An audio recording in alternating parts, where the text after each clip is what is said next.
Buenas noches, ¿qué tal? ¿Cómo están? ¿Bien? Bien, espero que estén mejor que yo, la verdad, porque me siento ahora mismo como un estúpido aquí entre ustedes y yo, sí, sí, y yo sé que suena bastante agresivo, suena bastante feo. Bueno, antes de comenzar el video, pues verán que estoy en un ángulo completamente diferente al otro en el que yo estaba. Voy a tomar agua porque, sí, traje agüita, porque hablar cansa, hablar tanta pendejada cansa. Y Y yo estaba aquí, bueno, tratando de grabar el video en el ángulo de siempre, que es como aquí al lado, y había un rayo de luz. Primero un tipo, por alguna razón que yo no entiendo, en pleno 19 de febrero, no, el pelo no me lo hallo otra vez, el pleno 19 de febrero decide lanzar pirotecnia a las 11:30 de la noche. Y yo llegué y yo dije, pues bueno, pues esto lo tienen que escuchar ustedes, porque es que miren lo que tengo que aguantar yo. Un 19 de febrero, ¿qué pasa hoy? ¿Qué se celebra hoy? Pues yo no sé. Y bueno, entonces yo estaba ahí tratando de grabar y había un rayo de luz que como que, ¡piau! Como atravesaba toda la cámara, o sea, me atravesaba a mí.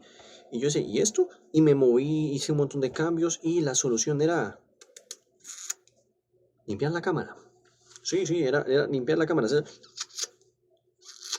Y ya, eso era todo. Y bueno, ven el reflejo así. Yo la verdad me grabaría así sin los lentes, pero es que no veo nada. Sin los lentes no veo nada. O sea, a ver si me acerco. ¿Cómo me veo? Me veo raro, ¿no? Pero bueno, tratemos de hacer un video sin lentes. Este video va a ser... ¡Ay, mis lentes! Bueno, qué problema, ¿no? Bueno, y se prendió la luz del teléfono por alguna razón que yo no entiendo. Pero en fin, tratemos de hacer el video sin lentes. Ya vemos que comenzó mal porque no veo nada. Pero en fin, para hacerlo diferente un poco, ya que estamos. Bueno, hoy vamos a hablar de Wittgenstein, de este hombre aquí. De este señor y por qué la luz ha vuelto ya fuera aquí. Ese hombre, bueno, había explicado que pues normalmente, canónicamente, no me veo, es raro no verme, ¿no? Pero en fin, no sé por qué hago eso, pero normalmente se entiende que hay dos Wittgenstein, canónicamente, en el canon de la historia de la filosofía, hay dos Wittgenstein. Había comentado porque había grabado el otro video, pero hubo un problemita, pues, bueno, el problema del rayo ese. Eh, Había dicho que hay personas que identifican más de uno, pues canónicamente que yo sepa, son dos. Y es el del Tractatus y el de las investigaciones. Obviamente está el de los cuadros marrón y azul, creo que se llama. Luego está el de sobre la certeza, etcétera. Entonces tiene diferentes obras, pero yo creo que sus dos obras canónicas que distinguen su pensamiento antes y después, pues son el Tractatus y las investigaciones. Bueno, ¿qué nos dice el Tractatus? Pues ya hemos hablado del Tractatus, ¿no?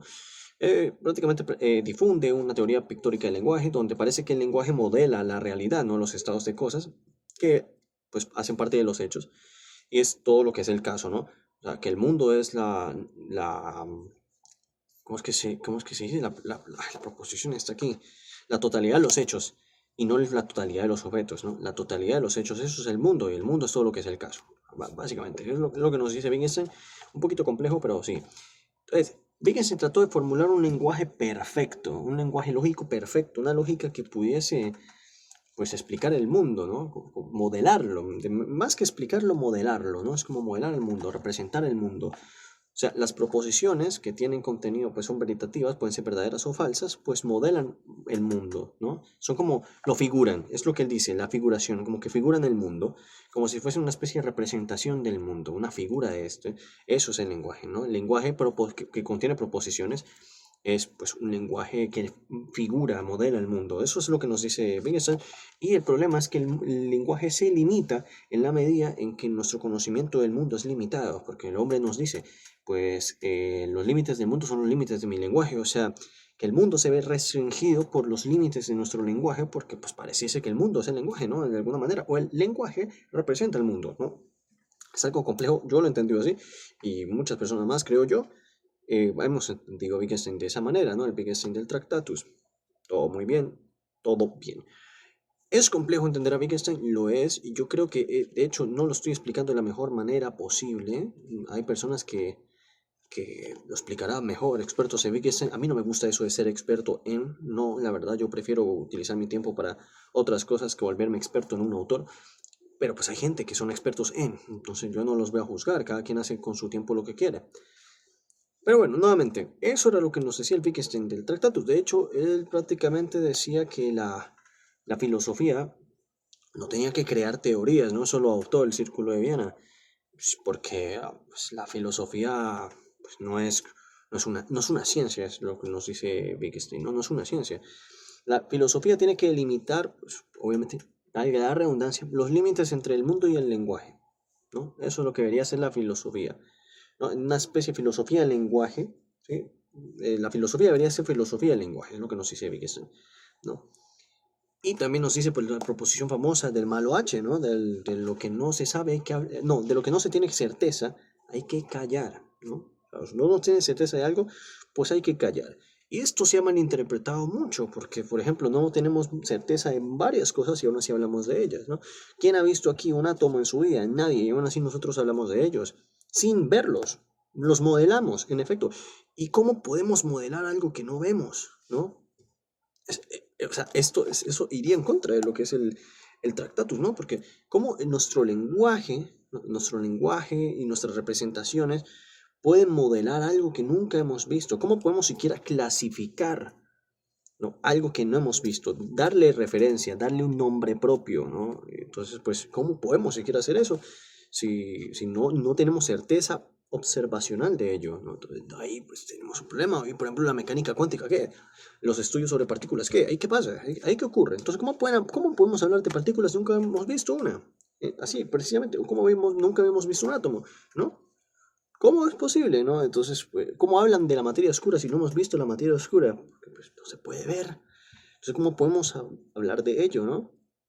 Pues es complejo. Entonces, ahí el lenguaje, pues, esa es una proposición ciertamente compleja. Luego hay otros que le han dado una interpretación ética, etcétera. Pues, la verdad, cada quien la interpreta como quiere, pero pues yo creo que la principal objeción que hay que hacerle a esa proposición de Wittgenstein es la que acabo de hacer. Y luego está el Wittgenstein de las investigaciones filosóficas, ¿no? Los juegos del lenguaje. Ahora, pues ya desiste de la idea de crear un lenguaje lógico perfecto que modele el mundo. Ahora, el lenguaje, pues, es diacrónico, ¿no? Y diacrónicamente va cambiando de acuerdo a las funciones que tienen y de acuerdo a los juegos del lenguaje o las reglas que tiene, que se le da, ¿no? Una función del lenguaje, que puede ser un significado, etcétera, puede cambiar dependiendo del uso del hablante, ¿no? O sea, puede incluso envejecer o reemplazarse por otra. Las funciones simplemente son diacrónicas o sincrónicas, ¿no? También pueden permanecer o pueden cambiar. Como el lenguaje mismo, el lenguaje hace eso. Y eso es cierto, eso es verdad. Eso es verdad. Prácticamente no sé si han visto el meme que dice, esa palabra te la inventaste, todas las palabras son inventadas y montan al Wittgenstein, pues prácticamente eso, porque las palabras son constructos.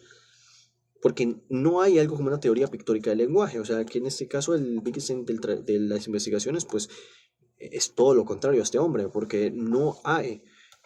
El lenguaje no se engancha a la realidad, ¿no? No es como que las palabras modelan el mundo en cuanto a semejanza, porque no hay semejanza entre el lenguaje y el mundo. Ya está, ¿no? No hay, es que no la hay. No, puede haber semejanza, por ejemplo, entre los modelos y el mundo. Modelos de diferente manera, ¿no? Digo, semejanza, por ejemplo, pues yo trato de representar un arbolito y lo hago tan parecido y trato de que mi criterio sea por semejanza, pero hay otras representaciones que no son por semejanza. Por ejemplo, un mapa no se asemeja a lo que está representando, ¿no? No, el criterio de semejanza, pues entre un mapa y el mundo, pues no lo hay. Entonces, pues cada quien, ¿no? Y bueno, en dicho caso, el debate es, ¿qué Wittgenstein es mejor? Yo por mucho tiempo he preferido el del Tractatus, ¿no? El del Tractatus porque, pues, para mí la intención del Wittgenstein del Tractatus fue muy ambiciosa y a mí me encanta la gente ambiciosa, me fascina. Pero el del lenguaje, el de las investigaciones me ha llamado un poco la atención en la medida que he aprendido a tolerarlo y he aprendido a entenderlo mejor, ¿no? Porque tiene razón en cierta manera. Y yo cada día o sea, no, cada día le encuentro más anomalías al del Tractatus, pero aún así tiene un lugar especial en mi corazón, ¿no? Un lugar en especial en mi corazón lo tiene, pero el de las investigaciones, pues vaya que tiene ciertos puntos, pero también se le ha debatido muchas cosas, ¿no? Aquí en general yo diría que, bueno, ah, este hombre tiene ciertas cosas que a mí me parece bien, solamente que hay que cambiarle ciertas cosas. Lo de la figuración me parece bien, pero el problema es que el lenguaje nuevamente no se engancha, ni refleja, ni se conecta al mundo.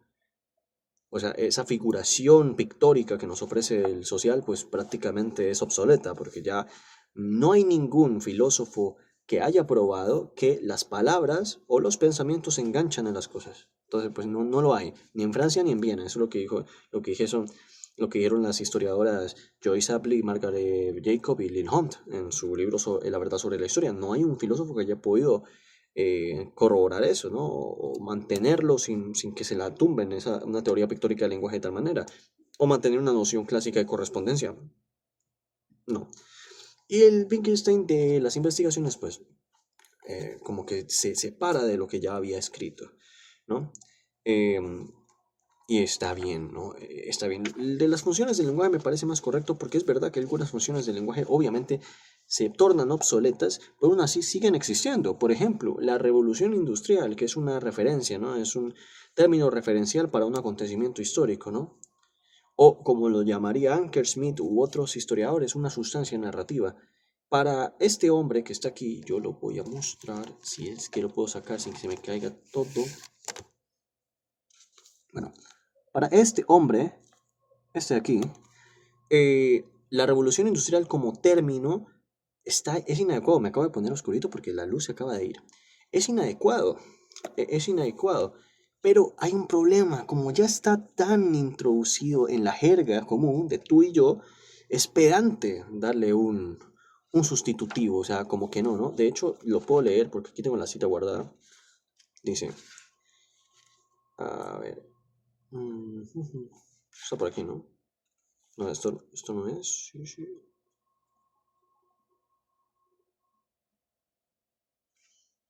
No, me equivoqué. Está aquí. Ya voy, ¿eh? Dice,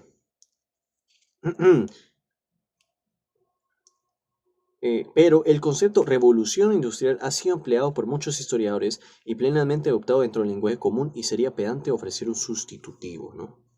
O sea, que a nadie le convencería que cambiemos la revolución industrial por otro nombre. ¿Y por qué es como inadecuado? Porque bueno, ustedes han visto una revolución, realmente las revoluciones a las que se refieren, pues la revolución de la mecánica, que son pues así, no se planean, ¿no? O sea, para una revolución en la mecánica, por ejemplo, la revolución de...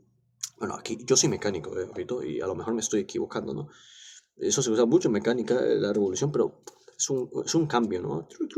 Cambio de revoluciones, bla, bla, bla. Bueno, yo no voy a hablar más de eso porque yo tengo el título ahí de adorno. Pero no son planeados así como que tarden en llevarse a cabo. Son instantáneos, son así. Las revoluciones son así, ¿no? Son cambios de un estado al otro así. Así, o al menos así. Esa es su noción en la mecánica. ¿Y qué es lo que ocurre aquí, mis muchachos? ¿Qué es lo que ocurre?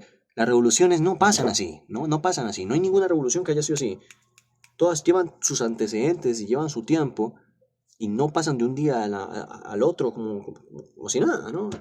Y ese es el problema. Entonces, ¿por qué le llamamos revolución?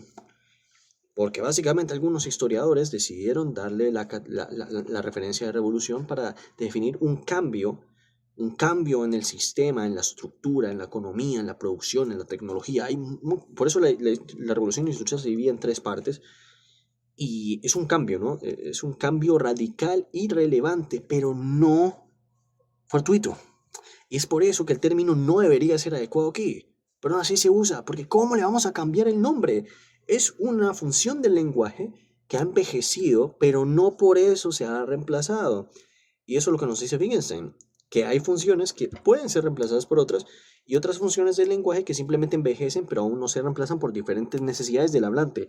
¿Cuáles son las necesidades del hablante? Que ahora mismo cualquier sustitutivo suena pedante y no nos cuadra, y no nos cuadra, entonces pues no lo cambiamos, si no está roto no lo arregles, ¿no? Ya está. Y eso nos lo dice el de las investigaciones filosóficas, pero nuevamente, y el meollo del asunto, que yo creo que ese video no va a ninguna parte en general, más allá de explicar brevemente a ambos y ponerlos a conversar un ratico, si a mí me vuelven a preguntar cuál Wittgenstein es mejor, yo diría que pues es erróneo, es ciertamente mal encaminado decir que uno es mejor que el otro porque están en épocas y contextos filosóficos distintos. Me gusta mucho el del Tractatus, me encanta, le tengo mucho cariño a este hombre, pero hoy en día uso más al de las investigaciones filosóficas que el del Tractatus. Hoy en día concuerdo más con el de las investigaciones filosóficas. El del Tractatus me encanta es por su ambición y su visión, ¿no? De la lógica, querer establecer un lenguaje que pese a que es muy ingenuo, pues el tipo trató al igual que Frege también lo trató y es para mí una intención noble, es una intención noble, aunque pues se puede chocar bastante con la dura realidad. Pero este libro tuvo unas intenciones enormes, abarcó muchísimo y prácticamente yo diría que es de los libros más importantes de filosofía del siglo XX y por eso yo lo amo, yo adoro este libro, yo adoro el Tractatus y me fascina y yo siempre voy a ser Tractatus Boy, pero lamentablemente hoy día, según las discusiones actuales, pues yo me voy más y opto más por el Wittgenstein de las investigaciones filosóficas. Aunque obviamente lo de las líneas, los parecidos de familia y todas esas cosas de que también habla, a mí eso sí ya no, pero en cuanto a las funciones del lenguaje, específicamente las funciones del lenguaje, me parece mucho más sensato que la teoría pictórica del lenguaje o la figuración de Wittgenstein y el Tractatus.